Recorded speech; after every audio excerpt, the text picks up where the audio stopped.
Good evening. Here is the world news from BGI TV, Baba Bagede Imo TV. Today is the second day in the month of September 2022. I am Moriwe Rebila Lawal. First are the major headlines for the world news. World Bank to provide more money for Nigeria's poor and vulnerable, Vice President Yemi Osinbajo. Katsina, Buhari regime spends 130 million naira on 6,511 vulnerable people. Almost everything difficult under APC, McAfee, former Kaduna governor. Murdered police inspector, Lagos lawyer petitions army chief. Benue, 6 killed in fresh Edas attack. Lagos police arraign ICE prince for abduction. And on foreign story, bomb explosion kills pro-Taliban clerics course in Afghanistan mosque. And on sports, ex-Ranger star down with stroke, 6 out. The news in detail. The World Bank Group, WBG, has agreed to increase its assistance to Nigeria's poor and vulnerable, says Vice President Yemi Osinbajo. In a tweet on Friday, disclosed that he met with WBG President David Malpass and discussed a wide range of issues including climate, energy, investments, exchange rates, and poverty reduction. Mr. Osinbajo is in Washington, D.C. to see global partnership and support for Nigeria's recently inaugurated Energy Transition Plan, ETP. It was a pleasure to meet with President David Malpass, WBG of the WBG. We discussed Nigeria's ETP, our commitment to carbon We discussed Nigeria's ETP, our commitment to carbon neutrality, Nigeria's development alongside our climate ambition, strengthening energy institutions and markets, attracting FDIs and exchange rate unification. Mr. Osinbajo said he also met with U.S. Treasury Secretary Janet Yellen to seek support for Nigeria's ETP and for Nigeria's participation at a G7 climate partnership country. To the next story. President Muhammadu Buhari's regime says it has begun disbursing 130 million naira grant to 6,511 vulnerable persons in the 34 local government areas of Katsina State. It was announced on Thursday by the Minister of Humanitarian Affairs, Disaster Management and Social Development, Sadiya Umar Farouk.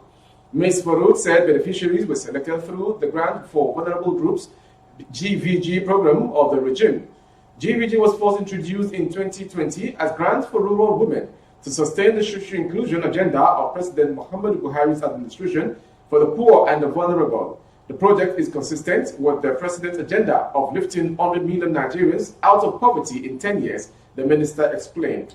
She added, GVG provides a one-off grant of 20,000 naira to some of the poorest and most vulnerable Nigerians, especially in the rural and semi-urban areas in the 36 states of the Federation and the FCT. To the next story for the world news. Senator Mohammed McAfee has said insecurity has deteriorated under the ruling All Progressive Congress APC. In an interview with BBC Hausa, McAfee said, when the People's Democratic Party PDP was in power, insecurity was only in the northeast, and yet the country held an election because of the measures taken by the government in power then. McAfee, who governed Kaduna State from 1999 to 2007, said many Nigerians cannot go to farms, markets, or visit their relatives due to insecurity today. Imagine what is happening in Northwest, same in North Central and South. In Nigeria, farming has become very difficult. The business has become difficult. Visitation has become difficult. Almost everything in Nigeria today is difficult.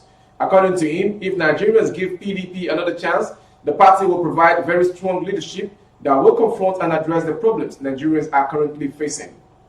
He explained further that the security challenge inherited by the ruling party from the PDP was a Boko Haram insurgency. If you inherited something in the northeast, you are to address it, but instead of addressing the situation, it has now grown to be deteriorated, he concluded. Moving to a police-related army story. Human rights lawyer Femi Falana-San has requested the Chief of Army Staff, Major General Leo Irabo, to investigate the alleged killing of officers of the Lagos State Police Command by some privates and of the Nigerian Army at the Trade Fair area of Lagos-Badagry Expressway, Lagos State. The Conscience NG had reported that an inspector serving with the Lagos Command on Rupert Monday had died after he was allegedly tortured by soldiers who attacked him and his colleagues while carrying out their duties earlier this month. It was gathered that the soldiers descended on the policemen after the officers stopped vehicles in their lane to allow a truck to connect to the expressway, killing Monday during the altercation. And other Inspector Igbafe Ojo, reportedly tortured by the soldiers, was taken to the Ojo Military Cantonment Hospital for treatment. Activists and groups, including the Lagos Police Command, had condemned the alleged killing and called for transparent investigation to bring the culprits to book. However, in a letter signed by its PA Pro, Tøùgh Olawale Femi Falana Chambers requested the Army Chief to investigate the incident. Olawale said he had faith in the system and believed the Army Chief would let justice prevail in the matter. And to Benue State, a fresh attack from the herders. 6 people were killed on Thursday by suspected Fulani herders in a fresh attack in the Guma local government area of Benue State. The attack, according to a local who simply identified himself as Tøùgh, occurred at Umela village in Umbawa, council ward of the LGA around 3 p.m. Some Fulani herders came into Umela community around 3 p.m. yesterday, Thursday, and attacked the villagers, shot and macheted some. Gunshots rented the air when they came, which made people run helter-skelter, but at the time the attackers left 6 dead bodies were found, Tøùgh concluded. Back to Lagos State from the entertainment gist. The Lagos State Police Command on Friday arraigned music artist Panshek Zamani, aka Ice Prince, for assaulting and abducting the policeman in the Lekki area of the state. The state police public relations officer, Benjamin Udein, in a tweet said that music artist was driving in a destination in the state when the police patrol team in the area stopped him around 3 a.m. for driving without license plates. The policemen were said to have insisted that Ice Prince should visit the station, and after agreeing, one of the policemen entered the vehicle. Udein in a tweet said the artist thereafter abducted the policeman, assaulted and threatened to throw him in the river, adding that Ice Prince was later arrested. The PPRO said at 3 a.m. today, as Ice Prince Zamani was stopped for driving without license plates, he agreed to be taken to the station. Contacted for a follow-up reaction, Udein said Ice Prince is facing 3 counts bordering on assault, obstruction, and abduction. He has been arraigned. From that story, we go to the foreign story. A bomb explosion outside a mosque in the city of Herat in western Afghanistan has killed a high-profile pro-Taliban cleric and more than a dozen civilians. Al Jazeera report that the blast went off in Gozaga Mosque in Herat during Friday noon prayers. No group or individual has claimed responsibility for the attack yet. Herat's police spokesperson Moshood Rasoli told newsmen Mujib Rahman Ansari, with some of his guards and civilians, have been killed on their way toward the mosque. The police spokesperson declined to give the number of casualties involved in the blast, but eyewitnesses at the scene of the incident said 15 people had been killed. Taliban official Abdul Nafi Tøùgh was also reported to have confirmed Friday's explosion and said they were dead and wounded, but gave no further details concerning the incident and the blast. And finally, on sports. Retired Enugu Rangers player Kenneth Abana is currently down with partial stroke. Abana, fondly called Magic in his playing days, was rushed to the General Hospital, Enugu, Anambra State on Tuesday, but doctors referred him to a specialist hospital.